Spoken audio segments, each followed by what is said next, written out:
now expand and read some of the comments, come back and give the people who are listening a chance to say something, ask questions, and then we shall give back a chance to the speakers, the main speakers, and then the panel will come in. We shall do this in about 23 minutes, and each speaker from now onwards will have 2 minutes. Let me start by reading comments that are on my X. Okay, this is Vento. Vento, I think I got yours a little bit earlier on.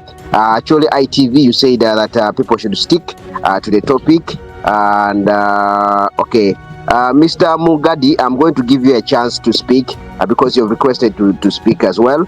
And your mic is already on, but let me read from Odong Thomas. He says, in my opinion, the entire arrest is spearheaded by the CDF with a view to distinguishing his Kizza Besigye's faint hopes of perhaps bouncing back in 2026, and that is his view.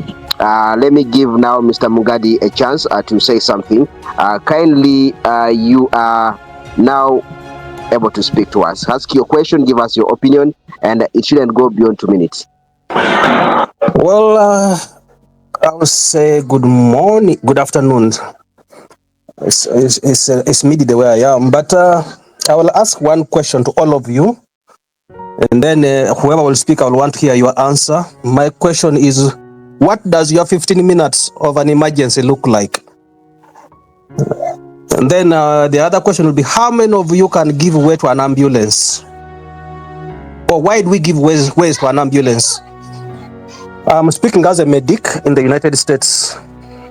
And I am mentioning this simply because Dr. Besigye is a doctor, and the Uganda Medical Association has responded to try to rescue him as a member of the Uganda Medical Association, at the same time a doctor. Now, if this fails, I want to assure all of you, cry for yourselves.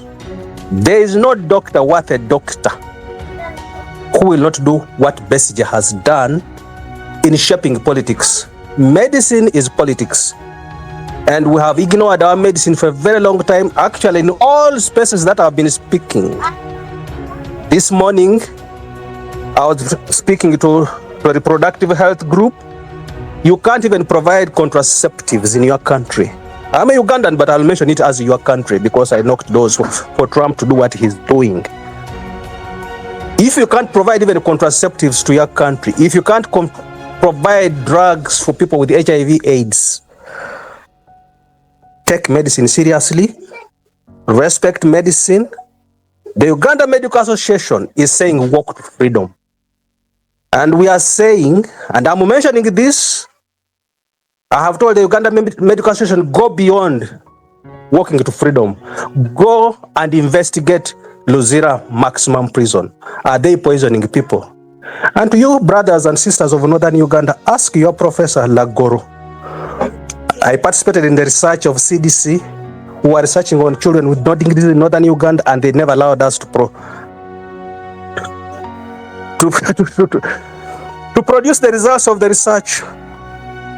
The children of Northern Uganda suffering as a result of war. Why is that nodding disease not crossing up to the other parts of the region?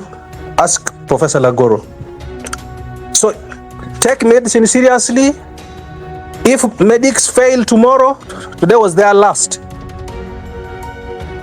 Cry for yourselves. Thank you.